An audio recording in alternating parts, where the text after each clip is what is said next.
안녕하세요. 평생을 남의 덕으로 사는데 그게 다 자기가 잘해서 그런 거라고 생각하며 잘난 척하는 사람들이 있죠. 바로 저희 시아버지 얘기입니다.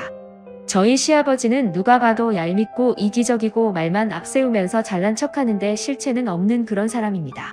저희 시어머니는 정반대분이에요. 오죽하면 제가 결혼 초에 해맑고 철없는 며느리 시절 시어머니에게 한번 여쭤본 적이 있어요.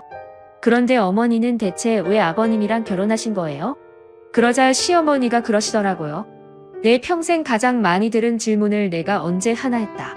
철없는 며느리는 대답을 듣고 빵 터져서 깔깔깔 웃었지만 시어머니 표정은 이미 해탈을 거듭한 표정이더라고요. 그도 그럴 것이 시아버지는 동네에서도 알아주는 한량망난이었거든요. 저희 시아버지는 아주 잠깐, 정말 잠깐이란 말도 민망할 정도로 아주 잠깐 선생님을 하신 적이 있대요. 그것도 제대로 된 학교도 아니고 지금으로 치면 방과 후 교실 같은 수업인데 수업을 한 학기나 1년 동안 하신 것도 아니고 대체 교사로 들어가서 3번 정도 하신 적이 있다고 합니다. 그러니 선생이라는 직함을 달고 일을 한 건 평생을 통틀어서 10시간이 안 되는 거죠. 그나마도 누구를 가르친 것도 아니고 그냥 교실 안에서 아이들을 지켜보는 일이었다고 합니다. 그런데 저희 시아버지를 처음 만난 사람들이 듣는 자기소개는 늘 이 선생이라고 불러주시면 됩니다. 입니다. 오죽하면 저희 부모님도 상견례하고 와서 혹시 시아버지가 오랫동안 교직에 계셨냐, 왜 엄마 아빠한테 미리 얘기 안 했냐, 교직자 집안인 거 왜 말 안 하고 가만히 있었냐고 저한테 물어보실 정도였어요. 저는 차마 말을 못했습니다. 그래서 그냥 그때는 부모님한테 교직에 잠깐 계셨는데 그 이후로 그냥 다들 선생님 하니까 이 선생이라고 불러달라고 그냥 그렇게 말씀하시는 것 같다라고 얘기를 했었죠. 상견례 전에 남편한테 자초지종을 듣기는 했지만 설마 그 자리에서까지 본인을 이 선생이라고 칭하실 줄은 꿈에도 생각을 못했거든요. 그러면 평생 무슨 일을 하고 사셨냐고요? 아무 일도 안 해주는 게 저희 시아버지가 가장 잘하는 일입니다. 저희 시아버지가 일단 무슨 일을 하려고 하면 온 집안 식구가 긴장해야 했어요. 결혼 전에 남편은 저희 아버지가 집에 계시는 날이 그렇게 좋았대요. 그래서 저는 또 해맞게 물었죠. 왜 같이 놀아주니까, 아니 적어도 집에 계신다는 건 나가서 사고를 치지 않는다는 거잖아. 그 말 한마디로 모든 게 이해가 되었습니다. 어떨 때는 부동산 사기를 당해 갖고 오셨고요. 어쩔 때는 경매 사기를 당해서 오셨습니다. 사기꾼 집단이 이름만 들려주면 이사 직함을 주겠다고 꼬셔서 어느 회사 이사 직함을 딱 달고 그것 때문에 회사 연대보증에 걸려서 혼쭐이 나신 적도 있어요. 다행히 저희 시어머니가 몹시 인내심이 뛰어나고 똑똑하고 야무지신 분이라 그나마 본인이 공무원으로 번 돈 다 투자해가며 아버님 뒷수습하고 아들 둘 키우고 그렇게 사셨던 거죠. 저희 시어머니는 동사무소 공무원이셨거든요. 지금은 은퇴하셨지만 그 긴 시간 지각 한 번 결석 한 번 없이 성실하게 일하신 분이에요. 은퇴하시고도 소일거리 찾고 야학 봉사도 하시고 요즘에는 비슷한 연령대 어른들에게 스마트폰 사용법 가르치시는 봉사도 하십니다. 그리고 워낙 공무원 생활이 오래되셔서 여기저기에서 일일 강사로 초청도 많이 받으세요. 정작 선생님 호칭은 저희 시어머니가 들어야 맞지만 저희 시어머니는 본인 입으로 한 번도 선생이라고 칭한 적이 없습니다. 통틀어서 10시간도 안 되는 시간 동안 잠시 다른 사람 대타로 교실에 앉아있기만 했던 저희 시아버지가 선생님이라는 명칭을 쓰실 뿐이죠. 처음에 제가 결혼하고도 제 남편이 그러더라고요. 처음에는 뭘 이렇게까지 얘기를 하나 싶었는데 점점 살다 보니 그 말이 맞더라고요. 돈이라고는 벌어보신 적도 없고 어머님 덕분에 아들 둘 덕분에 사신 분이 어쩜 그렇게 자기 프라이드가 강하신지 말끝마다 내가 없으면 이 집안은 안 돌아간다. 내가 이 집안의 가장이다 라는 얘기를 떵떵거리면서 하시는데 눈치 없고 할 말 다 하는 되바라진 며느리인 저는 몇 번이고 아버님이 하시는 게 뭔데요? 라는 질문을 하고 싶은 걸 꾹꾹 참아야 했습니다. 그런데 아버님도 제 표정이나 말투에서 그런 게 느껴지시긴 했나 봐요. 어느 날 저를 붙들어다 딱 앉혀놓고 굉장히 엄한 시아버지 모드로 저한테 그러시더라고요. 그 순간 저는 참지 못했습니다. 아버님 양반집 아니던데요? 제가 결혼 전에 족보 조사 다 했거든요. 3대 위인가 그때 할아버지가 전답하라 가지고 양반 족보 사신 거라고 나오던데 그래서 아버님네 족보 되게 얇잖아요. 저희 친정은 족보가 6건이에요. 아버님이 얼굴이 시뻘개지시면서 팩 돌아앉으시더라고요. 그리고 그날 하루 종일 저와 한마디도 섞지 않으셨습니다. 나중에 시어머니가 저를 실그머니 불러서 말씀하시더라고요. 내가 바른 소리 하는 거 우리 다 안다. 그리고 내 말이 맞는 것도 다 알고. 근데 내 시아버지 초등학교까지밖에 안 나왔어도 선생질이 그렇게 하고 싶어서 밖에서는 선생이라 불러달라 빌고 집에서는 자식 며느리한테 선생질하는 그건 악으로 사는 사람인데 저 양반 살면 얼마나 살겠니 그냥 선생질하게도. 이번에 엎질러지 물이니까 그냥 넘어가고 다음에도 또 저런 헛소리 하거든 내 아버님 하고 그냥 꽹과리 치면 올리듯이 그렇게 받아줘라. 아유 미안하다. 시애미가 돼서 며느리한테 이런 부탁이나 하고. 그런데 차라리 혼이 나면 들이받기라도 하지 시어머니가 그렇게 말씀하시는데 아니 왜 제가 창피해지는 걸까요? 하긴 더 열받고 창피하고 속상하고 어이없는 건 시어머니시겠죠. 그런데 그런 분도 그렇게 참고 있는데 제가 뭐라고 그렇게 들이받았나 싶으면서 엄청 반성이 되더라고요. 그날부터 저는 시어머니를 존경하기 시작했습니다. 그리고 어머니 말씀대로 그 다음부터는 시아버지가 무슨 말씀을 하시면 내 아버님 하면서 정말 꽹과리 치면 자연스레 울리는 소리처럼 응대했어요. 아버님 말씀이 들어오면 바로 내 아버님 하고 대답하는 그런 시스템을 갖춰나갔죠. 시아버지는 눈치도 없으셔서 제가 그렇게 대답해주니까 드디어 며느리가 나의 진가를 알아챘구나 라고 생각하신 듯 했습니다. 기분 엄청 좋아하시더라고요. 오히려 집은 평화로웠습니다. 가장 큰 문제는 제가 결혼하고 10년째 되던 해에 일어났어요. 평소 저희 시어머님은 아들이 가장인 집의 시어머니는 손님이라고 말씀하시면서 일절 저희 집에 발걸음도 안 하시거든요. 보통 다른 시어머니가 아들 집에 와선 냉장고도 열어보고 세탁기도 열어보고 쓰레기통도 흘끔 보면서 그 집 잡는다면서요. 그런데 저희 시어머니는 아주 정확하게 처음부터 저한테 이렇게 말씀하셨습니다. 내 아들이지만 일단 결혼하면 내 며느리의 남편이다. 내 며느리가 허락하지 않는 한 나는 내 며느리 집을 가지 않아. 아들 집도 남의 집이야. 그러니까 너희 집 가기 전에 항상 내가 일주일 전에 미리 약속 잡고 너희가 허락하면 그때 갈게. 그러니까 너희 아버지가 뭐라고 하셔도 절대 집 비밀번호 이런 거 알려주지 말고 그것만큼은 철저하게 해라. 오히려 어머님이 그렇게 말씀하시니까 저는 청개구리 기질이 있어서 그런지 더 비밀번호를 알려드리고 싶더라고요. 그래서 어머님 말씀 무시하고 2달쯤 뒤에 저희 집 비밀번호를 어머님한테 문자로 남겨드렸습니다. 어머님 제가 언제 쓰러져서 어떻게 될지 모르니까 비상용으로 하나 알려드릴게요. 언제든지 오시라고 알려드리는 건 아니고요. 정말 비상용입니다. 라는 말까지 덧붙였어요. 그랬더니 시어머니가 그러시더라고요. 그래 요즘에는 살면서 무슨 일이 일어날지 모르니 일단 내가 메모는 해놓고 있으마. 하지만 내 시아버지는 절대 모르게 해라. 내 어머님 저도 시아버님께 알려드릴 생각이 추호도 없어요. 그랬는데 이후로도 몇 년간 시어머니는 정말로 저희 집에 딱 한 번 오셨습니다. 그것도 저희 이 집 이사하고 집들이 한다고 온 가족을 불렀을 때 그때 한 번 오시고는 절대 오지 않으셨어요. 그런 시어머니였는데 어느 날 남편이 저에게 전화를 한 거예요. 목소리가 엄청 흥분되어 있더라고요. 여보 왜 그래? 무슨 일이야? 무슨 일인데 그렇게 흥분을 했어? 당신 그렇게 흥분한 거 처음 보는 것 같은데. 일단 집에 가서 내가 얘기하고 저기 좀 이따 어머님 가실 거야. 어머님이? 무슨 일 있으셔? 저기 엄마 좀 당분간 우리 집에 계셔야 될 것 같아. 왜? 무슨 일인데? 나중에 가서 얘기할게. 일단 엄마 문 좀 열어줘. 마침 저는 몇 년 전부터 회사 구조 조정 때문에 일주일에 3일은 집에서 재택근무를 하고 나머지 이틀은 회사 나가서 오전 근무만 하는 형태의 일을 하고 있었습니다. 물론 그렇게 해도 충분히 성과는 나는 일이기 때문에 저로서는 훨씬 좋았죠. 하지만 집에 있는 시간이 길어졌다고 해서 제가 집을 잘 치우고 산 건 아니거든요. 오히려 집에서 일을 한다는 핑계로 더 안 치우게 되고 음식도 대충 시켜 먹게 되더라고요. 당연히 집은 엉망진창, 조금도 정돈이 되지 않은 상태였습니다. 어머님이 오신다는 말에 그래도 눈치가 보여서 후닥후닥 치워야 되나 말아야 되나 하고 있는데 어머님한테 전화가 오더라고요. 네 어머님 방금 전화 받았어요. 언제쯤 도착이세요? 미안하다. 내가 집 앞인데 너 혹시 집 치우거나 그러는 것 때문에 나를 못 들여보내는 거면 지금 문을 좀 열어주고 만약에 그런 거 아니고 내가 따로 별도로 일 때문에 시간이 필요하면 내가 밖에서 기다리다 내가 들어오라는 시간에 들어가마. 오한이에요 어머님 안 그래도 청소하려고 그랬는데 그럼 올라오셔서 청소 좀 같이 해주실래요? 그래 내가 같이 치워줄게. 코라 시어머니는 그렇게 집으로 들어오셨습니다. 그런데 시어머니 양손에 큰 트렁크 2개가 들려있는 거예요. 깜짝 놀랐죠. 어머니 집 나오셨어요? 그렇게 됐어.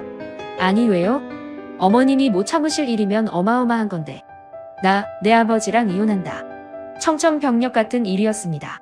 어머님, 아버님의 이혼은 사실 아버님을 뺀 모두에게 행복한 일인 건 분명했어요. 그런데 두 분이 이혼을 하시면 아버님을 비롯한 모두가 힘들어지는 것도 사실이었죠.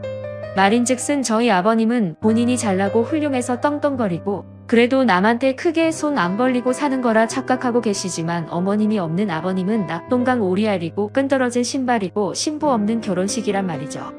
누구도 환영하지 않고 하다못해 동네 친목회에서도 아마 반겨주지 않을걸요. 그런 어머니가 아버님을 떠나신다 하니 갑자기 머리가 복잡해지기 시작했습니다. 어머님의 브라보 시니어 라이프를 위해서는 응원하고 지지해야 될 일이었지만, 홀로 남으신 대책불가 아버님을 생각하면 그래도 어머님이 옆에 좀 있어주셨으면 좋겠다는 게 이기적인 며느리의 생각이었죠. 어머님 그 결정 여자로서는 지지하지만 며느리로서는 몹시 걱정되는데요. 내가 하고자 한 거 아니야. 두 번째 충격이었습니다. 어머님이 하자 그러신 것도 아니고 아버님이 이혼을 먼저 얘기하셨다는 사실에 제 이성이 탈출을 하고 말았어요. 저도 모르게 소리를 버럭버럭 지르고 있더라고요. 아버님이요? 무슨 주제로요? 어머님이 그러시더라고요. 그러게 말이다. 그 주제에 글쎄 여자가 생기셨단다. 담담한 어머님 앞에서 제가 할 행동은 아니었지만 저는 몹시 흥분해서 머리를 쥐어뜯고 말았습니다. 그리고 나중에서야 후회하긴 했는데 그 당시에는 너무 흥분해서 어머님 앞에서 할 말 못할 말 가리지 않고 마구 쏟아냈어요. 아버님 미치신 거 아니냐면서부터 혹시 머리에 총 맞으신 거 아니냐? 아니 그렇게 평생 사기에 걸리고도 모자라 이제 드디어 꽃뱀한테까지 걸리신 거냐? 어머님 그래도 아버님을 떠나시면 안 됩니다. 저희는 어떡하라고요 등등 어머니로서는 서운하실 수도 있는 얘기를 황당하실 수도 있는 얘기를 정신 못 차리고 쏟아냈죠. 간신히 제가 제정신을 차린 건 어머님이 저한테 이 한마디를 하셨을 때였습니다.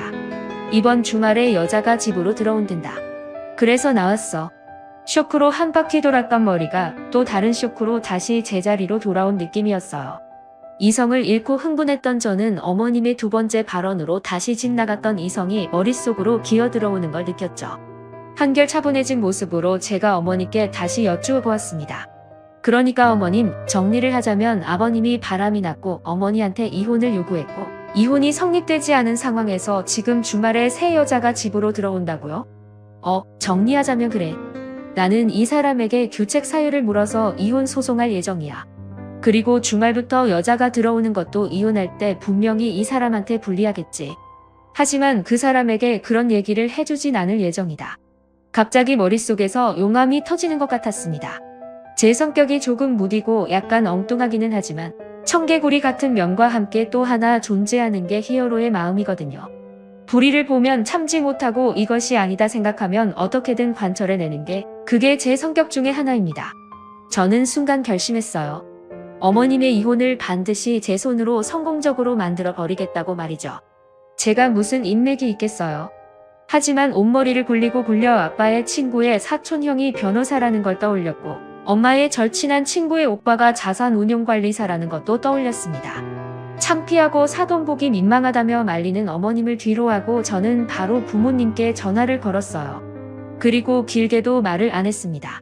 시아버지가 바람이 나서 어머님을 쫓아내시고 새로운 여자를 주말에 들이신데 시어머니는 성공적인 이혼을 하셔야 되고 재산을 지키며 남은 재산을 증식시켜야 돼요. 엄마, 아빠, 변호사하고 자산운용관리사 연 다 할 수 있죠. 소개 좀 해주세요. 제가 누구 딸이겠습니까? 저희 엄마, 아빠 딸이잖아요. 저희 엄마, 아빠도 저랑 성격 똑같거든요. 딱 듣자마자 두 분이 바로 알겠다라면서 전화를 끊고 변호사와 자산운용관리사와 연락을 하시기 시작했습니다. 시어머니가 그러시더라고요. 너무 경황 없이 나오느라 아무 준비도 못했다며 오늘 하루만 저희 집에서 자고 내일부터는 내가 호텔로 가겠다고 말이죠. 저는 펄펄 뛰었습니다. 그리고 어머님께 제안을 하나 했어요. 어머님, 제가 재택근무하는 건 아시죠? 알지. 너 일주일에 2번은 회사 나가고 3번은 집에서 일한다며. 그런데 제가 집에서 살림을 하는 게 아니라 일을 하잖아요. 이 집안 꼬라지가 보이시나요? 오, 아주 잘 보인다. 이 집을 어머님이 관리해주세요. 취업을 요청드리는 거예요. 대신 저쪽에 남편의 게임방으로 만들었던 방을 싹 치워서 어머님이 머무실 수 있는 방으로 만들게요. 너네 남편 게임하는 게 싫구나. 네, 이걸 보고 일석이조라고 하죠. 저는 볼 보기 싫은 게임룸이 사라져서 좋고요. 어머님은 방이 생겨서 좋고요. 게다가 저는 맛있는 밥과 빨래와 청소를 해줄 맘 편한 사람이 생겨서 좋고요. 어머님은 방세를 아끼실 수 있어서 좋고요. 한 푼이라도 아껴야 하는 판에 우리 이렇게 협업하는 게 어떨까요?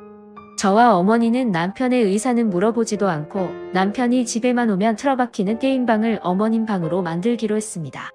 바로 남편에게 전화를 했죠. 남편은 여전히 화가 안 풀린 듯 씩씩거리며 전화를 받더라고요. 엄마, 도착하셨어? 당분간 우리 집에 계셔야 될 것 같아. 집에 방이 없잖아. 응, 당신 게임룸을 어머님 방으로 바꾸기로 했어. 내 게임룸을? 당신 어머니잖아.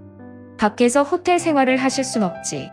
게다가 이혼이라는 힘든 일을 앞두고 계신데 자식인 우리가 어머님과 함께 있어야 하지 않겠어? 제 말에 남편은 싫지만 옳은 말이니 들어야겠고, 하지만 게임룸이 사라지는 건 너무 슬프고 그럼에도 자기 엄마를 며느리인 제가 기꺼이 집에 모시겠다고 하는데 반대할 수 없고 복잡한 상황에 놓인 듯 했습니다. 목소리가 영 묘하더라고요. 대신 주말에 거실에서 3시간 정도씩 게임하는 거 허락해 줄게. 그리고 그 시간에는 나랑 어머님은 밖에 나가 있을게. 정말 당신은 멋진 아내자, 좋은 며느리야. 고마워. 그렇게 남편도 극적 타결을 한 후 저는 그동안 눈에 가시 같았던 게임룸을 싹 뜯어 고치고 어머님 짐을 차곡차곡 넣기 시작했습니다. 어머님은 괜찮은 척 하셨지만 몹시 마음이 상하신 듯 했어요. 왜 안 그렇겠어요? 어쨌거나 평생 그래도 뒷바라지하고 사고 수습했던 남자가 나 다른 여자랑 쌀 테니까 너 당장 집에서 나가 하고 쫓아낸 거잖아요. 사실 제 성격 같았으면 머리끄덩이 다 잡아서 대머리 만들어 놓고 온몸을 멍투성이가 될 때까지 펑펑 때려줬을 거예요. 하지만 시어머니가 그러시더라고요. 아휴, 딱지 수준 맞는 거 찾아서 끼리끼리 살겠다는데 내가 나와줘야지. 저희 어머니 참 배포가 크신 분이었습니다. 그렇게 어머님은 저희와 함께 사는 삶을 시작하셨어요. 제 주변의 몇몇 이 사정을 아는 친구들이 시어머니랑 살면 불편하지 않냐고 하더라고요. 그때마다 저는 정말로 팔짝 뛰며 이렇게 얘기했습니다. 야, 친정엄마보다 5만 배는 편해. 다들 그게 무슨 소리냐고 묻길래 제가 그랬죠. 친정엄마는 한없이 편해가지고 계속 잔소리하고 구박하고 그러는데 시어머니는 그래도 제 눈치 한 번씩 보시면서 잔소리도 안 하고 본인이 그냥 해주실 거 다 해주신다고요. 게다가 저희 친정엄마보다 시어머니 밥이 훨씬 맛있거든요. 시어머니가 저희 집에서 함께 사신 지 한 달 만에 저는 4kg이 쪘습니다. 어머님 때문에 저 다이어트 글렀어요. 이렇게 살쪄가지고 어떡해요? 어머님 밥 너무 맛있어요. 어머님 학대범이에요. 학대범. 그러면 시어머니는 몹시 행복해하며 이렇게 말씀하시곤 했죠. 우리 며느리는 다 쥐어봐야 한 주먹밖에 안 돼서 좀 더 먹어도 돼. 세상에, 저희 엄마는 저한테 맨날 저렇게 조선 밥만 해서 어디다 쓰냐고 얘기하는데 저희 시어머니는 쥐면 한 줌이라고 하니 제가 누구를 더 좋아하겠어요. 그렇게 시어머니는 저희와 행복하게 살기 시작하셨습니다. 문제는 시아버지와 새로 살기 시작한 그분이세요. 저희가 시어머니랑 함께 살기 시작하면서 시아버지랑은 연락을 딱 끊었거든요. 첫 주에는 연락도 안 오더니 두 번째 주부터는 계속 연락이 오더라고요. 남편한테도 오고 저한테도 오고. 시아버지는 뭐가 그렇게 당당하신지. 새 시어머니가 왔는데 어떻게 너희는 인사도 안 하냐? 이런 버르장머리로 내가 자식을 가르쳤는 줄 아냐? 당장 와서 인사해라. 그리고 내 시어머니 옛날 내 엄마랑 달라서 살림도 안 해보고 그저 곱게만 자란 사람이니 도우미 아줌마를 써야겠다. 비용 좀 내라. 아니면 며느리가 와서 세심한 몸쪽 노릇하든가. 정말 되도 않는 말씀을 하시더라고요. 그런데 다행히 두 아들이 다 자기 아버지한테는 질릴 대로 질린 데다가 저희 도련님은 자기 아버지처럼 살게 될까봐 결혼도 안 하겠다며 비혼 선언까지 한 사람이거든요. 아주 진절머리를 치죠. 아버님이 이런저런 요구를 한 걸 두 아들이 냉정하게 거절을 한 거예요. 아버님 생활비 한 푼도 못 드린다. 어머니랑 이혼 소송 끝나면 이혼 소송에서 재산 분할 받으신 걸로 평생 알아서 사셔라. 그리고 도우미 비용 절대 못 낸다고 아주 싸늘하게 거절을 한 거죠. 시아버지가 처음으로 자기 뜻대로 일이 풀리지 않은 걸 느끼셨을 겁니다. 보통 그러면 이때까지 내가 그래도 가장 취급받으면서 살았던 게 다 내 마누라 때문이구나 하고 생각할 법하잖아요. 그런데 그런 생각을 할 줄 알면 저희 시아버지가 아니죠. 이것들이 엄마 편만 든다느니 아버지 무시한다느니 난리를 치시더라고요. 남편도 너무 시도 때도 없이 아버님이 전화를 하시니까 살짝 지친 눈치였습니다. 그걸 알아채신 어머니가 그러시더라고요. 이번 주말엔 둘이 아버지한테 갔다 와. 남편이 펄쩍 뛰었습니다. 우리가 걷길 왜 가요? 가서 어떤 여잔지 좀 보고 와. 나 너희 아버지 인사하라고 보내는 거 아니야. 가서 스파이지를 좀 하고 오라고 보내는 거야.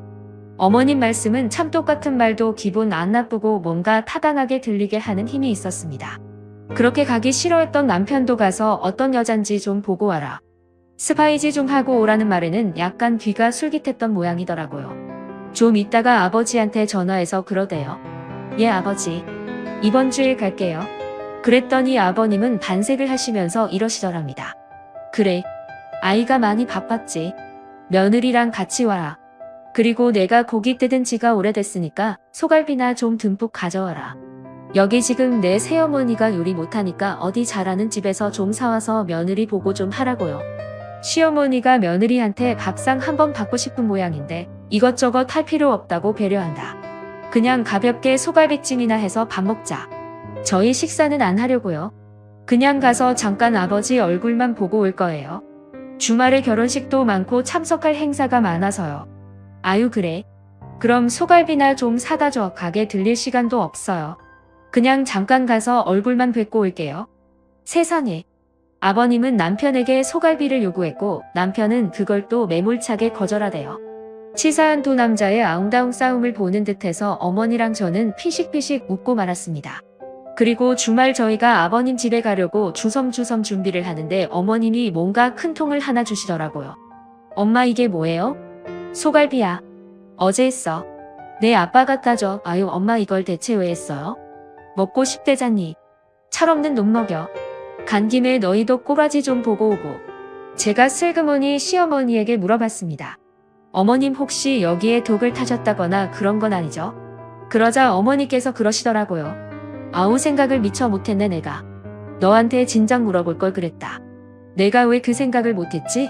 농담을 하시는 걸 보니 어머님이 독을 타지 않은 건 확실했습니다. 남편이 계속 이거를 왜 갖고 가 하며 투덜거렸더니 어머님이 그러시더라고요.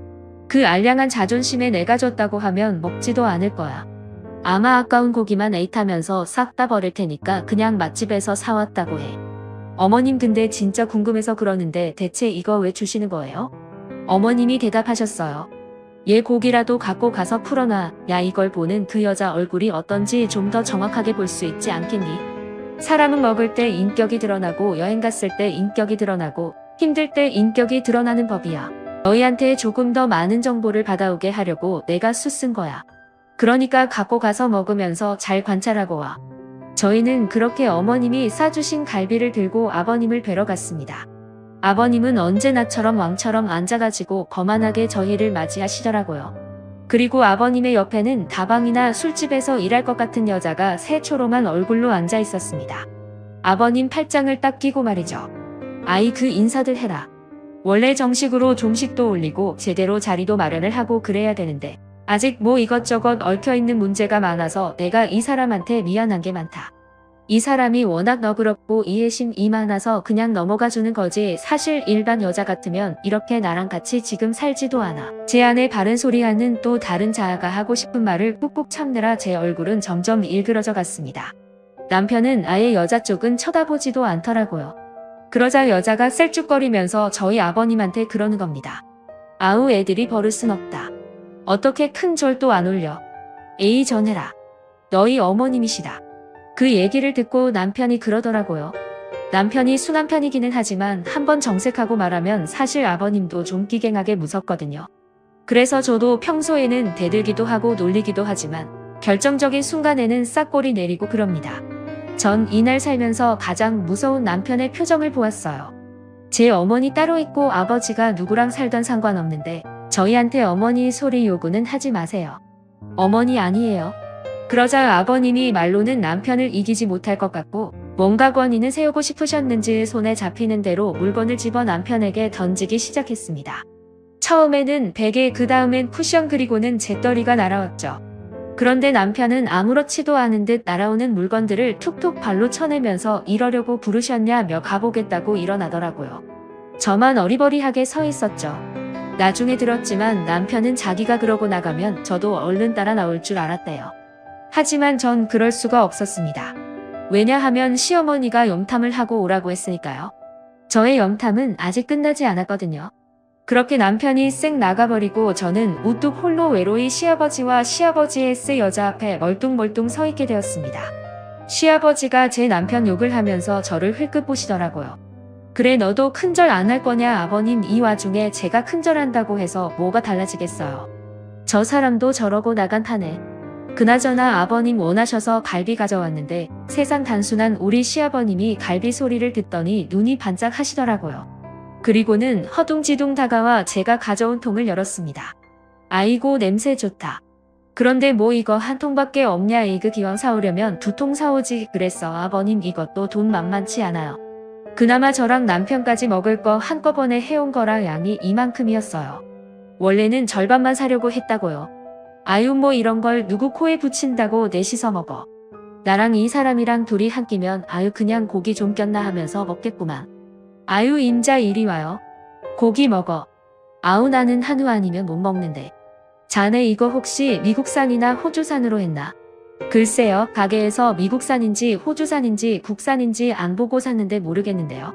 나는 한우가 아니면 영피위가 상해서 못 먹거든. 에이 뭐 저기 한우겠지. 요즘 뭐 저기 비싼 갈비집은 한우로 하잖여. 아유 와서 먹어 임자 아주 간이 잘 된 것 같아요. 그럼 뭐 성의가 있으니까 맛이나 볼까? 한 입 먹으면 알지 뭐 한우인지 아닌지. 그렇게 있는 대로 고상을 떨던 여자는 딱 앉아서 한 입 먹자마자 눈이 반짝하더라고요. 그리고 무슨 아구 귀신이 들린 것처럼 개골스럽게 고기를 먹기 시작했습니다. 쩝쩝거리면서 이새에 낀 고기를 쫙쫙 빼가면서 아버님과 서로 먹여주고 자기도 먹고 국물에 밥 비벼 먹고 진짜 사흘 굶은 사람처럼 퍼먹더라고요. 비싼 갈비가 그렇게까지 촌티나는 음식이 되는 거를 저는 처음 봤습니다. 한참을 먹던 그 여자가 그러더라고요.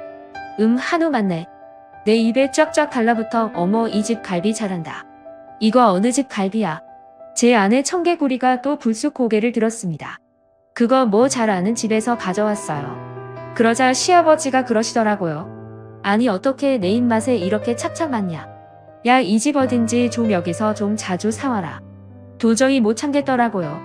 아버님 이제 갈비 못 사요. 아니 그게 무슨 소리야. 이제 영업 안 한대. 아니요. 어머님이 해주신 갈비거든요. 저희 먹으라고 해주신 건데 그냥 제가 좀 싸운 거예요. 아버님이 하도 갈비 얘기를 하셔서요. 그러자 이미 거의 다 먹어서 바닥을 보이던 갈비를 아버님이랑 그 여자가 먹던 것을 멈추고 저를 째려보더라고요. 그 여자가 그랬습니다. 아 진짜 어쩐지 맛이 상했어. 여기 독이 들었을지 어쨌을지 어떻게 알아. 세상 맛없는 갈비 성에 생각해서 억지로 먹어줬더니 뭐야. 방금까지 맛있다고 손가락까지 빨아드셨으면서 자기 전처가 한 거야. 짜증나. 그러면서 여자는 휙 방으로 들어가 버리고 아버님은 씩씩거리면서 저한테 그러시더라고요. 너희 내 어머니랑 연락하냐? 그럼요. 어머니신데요. 너희 어머니는 이제 저 사람이요. 내가 새로 결혼을 했는데 당연히 저 사람이 어머니지. 어머니를 하늘처럼 모시라고. 하늘처럼. 너희 그렇지 않으면 내 재산이고 뭐고 단 한 푼도 안 갈 줄 알아. 저는 속으로 생각했습니다. 아버님 재산이 있기나 하겠습니까? 그나마 솜털처럼 미미한 재산도 다 어머님한테 갈 거예요. 제가 어떡하든 그렇게 하게 어머님 앞에 오만 사람 다 붙일 거니까요. 하지만 그 얘기를 겉으로 하진 않았습니다. 그냥 또 치면 울리는 징처럼 내 아버님 하고 말았죠. 그렇게 빈 갈비통을 들고 밖으로 나왔더니 남편한테 부재중 통화가 7통이나 와 있더라고요. 무음으로 해놔서 몰랐죠. 그제서야 남편에게 전화를 했습니다. 뭐해? 당장 안 나오고. 나 집 다시 들어가기 싫어가지고 계속 자기한테 전화했는데 갈비 먹는 거 보고 나왔어. 이 와중에 갈비를 먹였다고. 한우 아니면 안 먹겠다고 버티더니 바닥까지 보이게 긁어먹다가 어머님이 해주신 갈비라는 거 알고 빈정상해서 방으로 들어갔어. 남편이 그러더라고요. 아 내가 너무 일찍 화내고 나왔구나. 그 장면 보고 나왔어야 하네. 살짝 후회됐는데. 그러니까 나처럼 좀 참지 그랬어. 나 봐봐. 어머님이 스파이처럼 먹는 거 보고 어떤 사람인지 알아오라고 하셔서 기가 막힌 인내심으로 끝까지 참고 봤잖아. 당신 어쩜 남자가 그렇게 인내심 이없니? 미안하다. 너무 화가 나서. 아우 몰라. 들통 무거워. 빨리 와서 이거 좀 받아가. 그렇게 아버님 집 근처에서 제가 언제 나올까 기다리던 남편과 함께 집으로 향했습니다. 그리고 어머님께 모든 얘기를 다 해드렸죠. 그랬더니 어머님이 배를 잡고 웃으시면서 얘기하시더라고요. 미국산 소갈비 중에서도 타임세일로 엄청 싸게 파는 게 있어서 에휴 그냥 개나 준다 생각하고 그거 사서 갈비를 하셨다고 하더라고요. 그러면서 저희한테 한솥되는 갈비찜을 해놓으시면서 그러셨습니다. 이거는 너희 먹을 한우야. 어서 먹어. 어머 한우 아니면 두드러기 난다고 했던 여자분 오늘 저녁에 두드러기로 오지게 고생하겠네요. 그러게 두드러기라도 났으면 좋겠다. 아이고 참 정말 끼리끼리 만났네. 알긴 알았지만 듣고 나니까 더 열받는다. 그렇게 갈비찜 해프닝이 끝나니 시아버지는 며칠간 잠잠하셨습니다. 하지만 이후에도 계속 문자 테러는 계속됐죠. 하늘 같은 시어머니가 뭐가 드시고 싶다고 하는데 와서 좀 해주는 게 며느리의 도리다 등등 정말 되도 않는 말이 가득했습니다. 며느리는 시어머니의 몸종이다라고 하는데 귀도 안 차서 대꾸도 안 했죠. 그리고 그쯤 저희 시어머니는 저희 부모님이 소개해준 변호사와 자산운용관리사를 만나 조금씩 이혼 준비에 돌입했습니다. 그리고 결국 재산을 3분의 2 정도 받아내는 걸로 이혼 판결이 났죠. 아무 준비 없이 재산의 절반은 자기 거라고 굳게 믿고 있었던 시아버지가 펄펄 뛰었지만 워낙 시어머니가 준비를 잘하셨고 자식들의 증언도 한몫해서 혼인의 규책 사유 및 가정생활에서의 기여도가 없었던 점까지 다 참작을 해서 시아버지는 고작 7천만 원 정도를 받고 이혼을 하게 됐습니다. 그러고 났더니 시아버지와 함께 사는 여자분이 엄청 시아버지를 구박하는 게 느껴지더라고요. 아마 모르긴 몰라도 저희 생각에는 시아버지가 다방이건 술집이건 다니면서 만난 여자한테 자기가 이혼만 하면 수억 대 부자일 거고 그 재산을 가지고 너를 노년에 행복하게 해주겠다는 식으로 꼬신 것 같았어요. 그것만 믿고 덥석 달려들어서 결혼하겠다고 한 여자도 여자지만 그런 여자한테 반해서 세상 좋은 시어머니 내쫓고 이혼이 완료되지도 않은 상황에서 동거부터 시작한 아버님도 똑같은 거죠. 아버님이 자꾸만 혼인신고를 하자고 하는데 여자분이 차일피일 미루면서 그냥 아버님이 가지고 있는 현금만 야금야금 뺏쓰는 것 같더라고요. 자기도 아마 발목 잡히기 싫었겠죠. 그러니 애가 달기 시작한 건 시아버님이었습니다. 멀쩡한 어머니랑 이혼해서 낙동강 오리알 되고 새 여자랑 가정을 꾸리려고 했는데 여자는 혼인신고를 안 해주고 한마디로 여기서도 버림받고 저기서도 버림받은 애매한 상황인 거죠. 그런데 그쯤 저희 시어머니에게는 핑크빛 기류가 흐르는 일이 생겼습니다. 저희 엄마가 소개해준 자산운용사가 부인과 사별하고 15년쯤 되신 분인데 저도 몇 번 만나봤지만 엄청난 신사시거든요. 매너도 너무 좋고 재산도 많고 자녀들도 아주 잘 커서 외국에 있는 회사에 다니고 있습니다. 하나는 호주에서 금융회사에 다니고 하나는 영국에서 이 관련 일을 한다고 들었어요. 이분만 혼자 한국에서 살고 계신데 겨울에는 한 달간 호주에 있는 자녀에게 가 있고 여름에는 또 한 달간 영국에 있는 자녀에게 가서 시간을 보내시는 분입니다. 평생 자산운용사로 일했고 지금은 은퇴 후에 프리랜서로 자산 설계 일을 하고 계시는 건데 저희 어머님하고 코드도 잘 맞고 서로 말도 잘 통하는 것 같았습니다. 특히 이혼이 완료된 후에 저희 어머님한테 실제적으로 운용할 수 있는 현금 자산이 생긴 거잖아요. 거기에 대한 포트폴리오를 엄청 꼼꼼하게 짜주셨다고 하더라고요. 그리고 어머님이 스스로 어딘가에 투자를 하고 관리할 수 있도록 하나하나 알려주시는 것 같았습니다. 당연히 어머니와 그 자산운용관리사가 만나는 시간이 잦아졌고 어머님은 점점 화사해지셨어요. 제가 슬그머니 물어봤습니다. 어머님 이혼하자마자 연애 시작 그랬더니 어머님이 얼굴이 빨개지면서 그러시더라고요. 얘 쓸데없는 소리하지마 늙은이가 흉해 어허 어머님이 늙은이라니요. 100세 시대의 어머님은 청춘이에요. 지금부터 연애를 하신다고 해도 25년은 연애를 하실 수 있는 나이라고요. 세상에 그런데 그게 왜 흉해요? 나 너무 부러운데요. 진짜 부러워요. 어머님 저는 이제 저 사람이랑 헤어지지 않는 이상 연애는 꿈도 못 꾸는 거잖아요.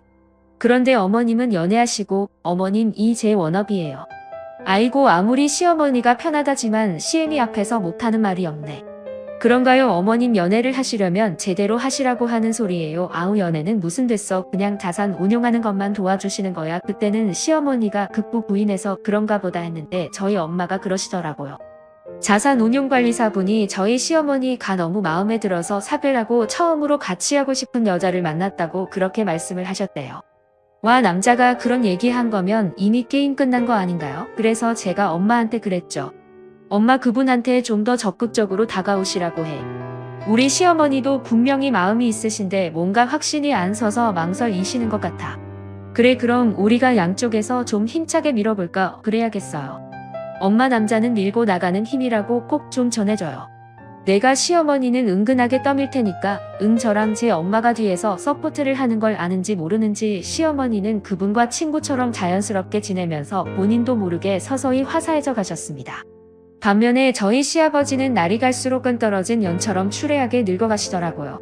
돈도 없죠. 옆에서 계속 짱을 거리면서 밥 한 끼 안 해주는 여자 어디 버티기가 쉬운가요? 예쁜 꽃도 한두 번이지 꽃에서 가시가 끊임없이 솟아자길 콕콕 찌르는데 예쁘다고 안고 있을 사람이 어디 있겠어요? 시아버지와 그 여자가 점점 싸우는 날이 늘어났고 시아버지가 저와 남편 그리고 도련님을 불러대는 날도 잦아졌습니다.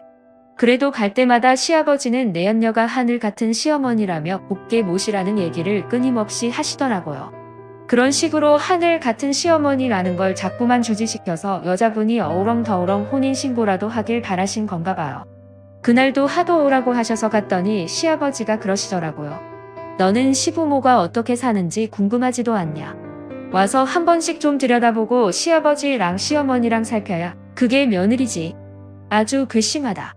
그 말을 듣자 제 안에 있는 청개구리가 또 고개를 번쩍 들었습니다. 아우, 시댁이 두 군데라 너무 힘드네요. 이쪽 시댁도 가야 되고 저쪽 시댁도 가야 되고 예비세 시아버지도 신경 써야 돼서 너무 힘들어요. 그랬더니 시아버님 눈이 땡글해지면서 물어보시더라고요. 아, 시댁이 두 개라니 예비세 시아버지라니 그게 무슨 소리야. 아, 내 시어머니 남자 생겼냐. 옆에서 여자가 째려보건 말건 갑자기 시아버지가 흥분을 하시더라고요. 네, 되게 멋지신 분이던데 엄청 멋있어요.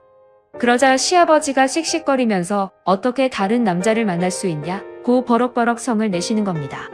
너무 어이가 없어서 제가 그랬어요.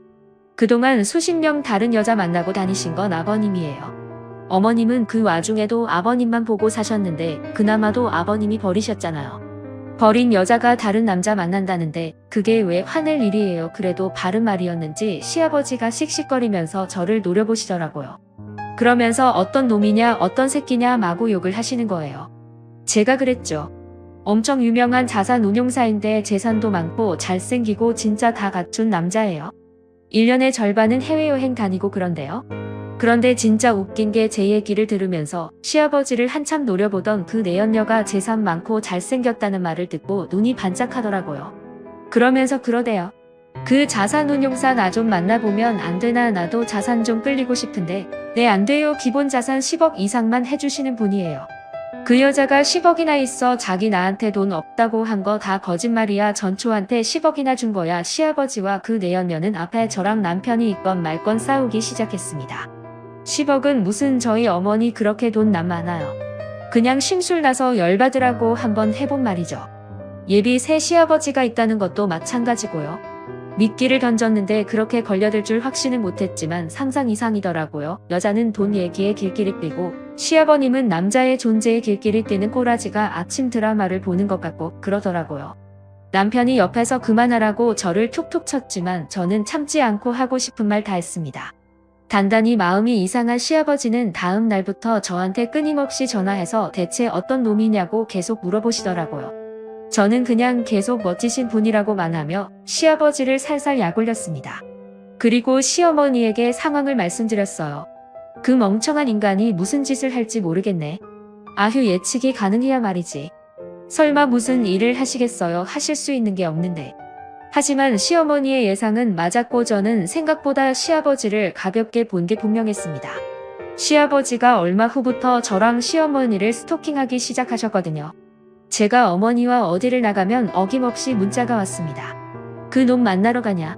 시어머니에게도 계속 전화가 오고 문자가 온다고 하더라고요.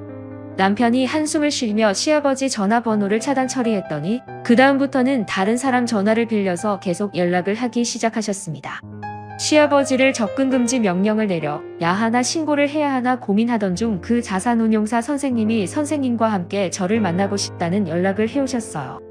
어머님이 재산 중 일부를 저희 부부에게 증여를 먼저 해주고 싶어 하시는데 그 부분에 대한 설명이 필요하다는 말씀이셨죠. 그래서 저는 처음으로 그 자산운용사 선생님을 만나게 되었습니다. 듣던 것보다 훨씬 더 멋있고 품이 있으신 분이더라고요. 입고 옷이 옷도 아주 세련돼서 꼭 시니어 모델 화보 촬영을 하는 분 같았습니다.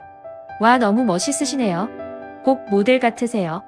제 주책에 시어머니가 얼굴이 빨개지시면서 저를 툭 치셨지만 그분은 오히려 허허 웃으며 제 얘기를 받아주셨어요. 그래요. 어머님에게 좀 먹힐 것 같아요. 어머 선생님 무슨 그런 말씀을, 완전 먹힐 것 같습니다.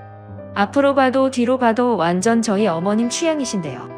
얘 진짜 못하는 말이 없어. 아니 왜요? 며느님이 아주 솔직하고 씩씩한데 저 처음으로 여사님 앞에서 자신감이 생겼습니다. 아우 진짜 저는 그렇게 수줍어하는 시어머니도 처음 봤고 예쁘게 웃으며 누군가와 눈맞춤을 하는 시어머니도 처음이었습니다. 그게 뭐라고 뭔가 뭉클하면서 눈물이 울컥 올라오려 하더라고요. 하지만 늘 깽판치는 사람은 그런 감동적인 순간에 나타나는 법이죠.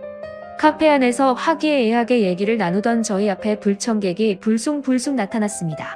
바로 시아버님이었죠. 잘하는 짓이다.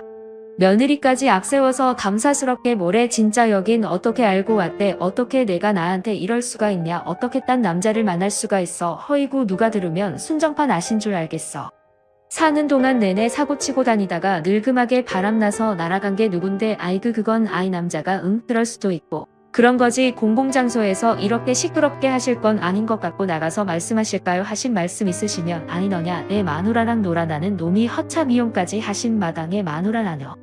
그리고 정확하게 말씀드리자면 여사님은 저한테 아무 관심 없으십니다. 제가 일방적으로 반해서 쫓아다니는 겁니다. 시어머니의 얼굴이 빨개졌습니다. 그리고 시아버지는 울그락불그락 해줬고요. 저는 이 모든 상황이 너무 흥미진진해서 두 눈을 크게 뜨고 두 귀를 쫑긋 세운 채 가운데서 눈만 대굴대굴 굴리고 있었습니다. 하하, 허물키고 있다고 스스로 고백하는구만. 아직 이 여자가 어떤 여자인지 몰라서 그러는 모양인데 잘합니다. 아주 멋진 분인데 그동안 영 존중 못 받고 사신 것 같은 숨겨진 보석 같은 분이죠. 그래서 제가 좋아하고요. 숨겨진 보석 좋아하네. 그리고 혼자 좋아한다고 펄펄 뛰어봐야 어차피 여자는 자기가 돌보고 관심 있는 남자한테 돌아오게 되어 있어. 어린애도 아니고 질투작전이여 뭐요. 시아버지는 시어머니가 아직도 자기를 좋아해서 질투를 하게 만들려고 남자를 만난다고 착각하는 모양이었습니다. 아니 그런 생각은 대체 어떻게 할 수 있는 건지 이해가 안 되더라고요. 운용사 선생님이 뭔가 막 더 말을 하려 하던 그 순간 시어머니가 벌떡 일어나서 시아버지를 위아래로 야멸차게 훑어본 후에 운용사 선생님의 팔짱을 다겼습니다. 모두가 놀랐죠. 진짜 놀고 있네. 누가 지까지컷한테 관심이 한 조각이라도 있는 줄 알아. 자기 우리 다른 데 가서 얘기해요. 차 가져왔죠. 너도 나와. 와, 저희 시어머니 정말 박력이 넘치시더라고요. 여자인 제가 봐도 멋있었습니다. 운용사 선생님은 이미 눈에서 꿀이 뚝뚝 떨어지는 모습이었어요. 자신의 팔에 팔짱을 낀 어머니의 손을 부드럽게 잡더니 지그시 바라보며 그러시더라고요. 갑시다. 셋이서 드라이브하고 멋진 데서 저녁 먹으면서 잔잔히 얘기하면 좋겠네요. 그렇게 멍하게 서 있는 시아버지를 두고 밖으로 나온 운용사 선생님은 평생 시아버지가 저런 차 한번 타보면 소원이 없겠다고 노래를 불렀던 멋진 외제 세단 승용차를 우아하게 끌고 와 뒷문을 열고 저와 시어머니를 태웠습니다. 그리고 시아버지를 두고 저희 셋은 그 자리를 유유히 빠져나왔어요. 차 안에서 시어머니는 돌발 행동을 한 걸 사과하셨지만 그분이 그러시더라고요. 이참에 우리 오늘부터 일을 하시죠 여사님. 아니 며느님이 증인하시고. 저는 찬성이요. 수줍게 웃던 시어머니도 결국 고개를 끄덕이셨습니다. 그렇게 시어머니는 새 연애를 행복하게 시작하셨어요. 아, 시아버지는 내연녀가 그나마 있던 돈 들고 도망을 가고 혼자 쭈글쭈글해진 채 막날집에서 멍하게 계신답니다. 아들 둘이 용돈도 넉넉하게 들이지 않고 사시는 집도 월세로 돌려버려서 생애 가장 쪼들리는 시간을 보내시는 중이에요. 안타깝게도 불쌍하지는 않더라고요. 아마도 시어머니는 내년쯤 재혼을 하실지도 몰라요. 운용사 선생님이 함께 남은 생을 보내고 싶다고 얼마 전에 청혼을 하셨거든요. 저한테도 얼마나 잘해주시는지 요즘에는 시어머니보다 새 시아버지가 더 좋아서 자꾸 어머님을 보러 가게 된다니까요. 남편과 도련님도 새 시아버지에게는 자연스럽게 아버지 소리를 하더라고요. 뒤늦게나마 존경할 수 있는 어른 이 아버지로 생겨서 감사하다나요. 평생 가족들을 괴롭히기만 했던 시아버지의 말로는 역시나 쓸쓸하네요. 감사합니다.